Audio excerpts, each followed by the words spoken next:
Existem as emendas parlamentares, que são divididas em individual, bancada, comissão e relatoria. No ano de 2021, as emendas individuais tiveram um orçamento para cada parlamentar, deputado federal ou senador, de aproximadamente 16 milhões e 300 mil.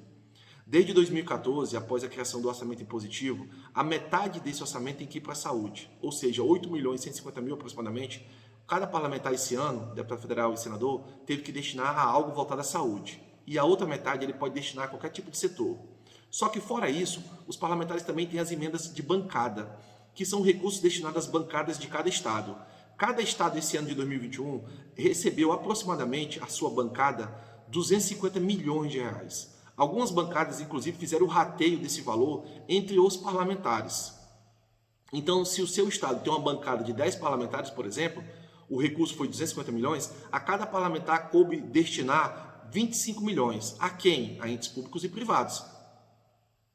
As emendas de bancada também, após 2018, elas tornaram-se parte do orçamento impositivo. Então, o orçamento impositivo hoje são as emendas individuais e as emendas de bancada. Orçamento impositivo quer dizer o quê? O ente não precisa estar adimplente e também a execução orçamentária ela é obrigatória. Mas existe um cronograma a ser seguido na apresentação das propostas, que devem estar atentas a esse cronograma para que não caia um impedimento técnico.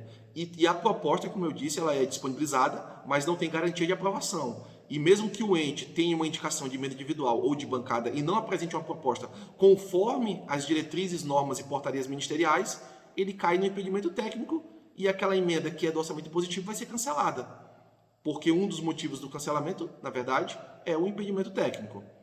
Por não atender a um parecer ou não atender aos prazos do cronograma que são publicados. Temos também as emendas de comissão. Existem aproximadamente 12 comissões na Câmara Federal e 12 comissões no Senado. Por exemplo, a mesa diretora é uma comissão. E a essas comissões são destinados orçamentos, bilhões por ano. E temos também a emenda de relatoria. O Orçamento Geral da União, o OGU, todos os anos, ele é elaborado e tem um relator que faz toda a revisão de tudo que é colocado no orçamento. O orçamento que destina recursos para todas as áreas do governo federal, da União. E a esse relator cabe um pequeno valor desse orçamento, que é chamado de emenda de relatoria, que ele destina aos partidos e aos parlamentares. Temos também o orçamento de extra-emenda, que é saldo ministerial. Assim como cada parlamentar tem o seu orçamento, e eu falei que esse ano foi 16 milhões e 300 mil aproximadamente, os ministérios também têm seu orçamento próprio, que está incluso na LDO, na LOA e no PPA do governo federal. Ou seja, é um orçamento de bilhões que o Ministério deve destinar a todas as ações às quais ele tem a sua atribuição.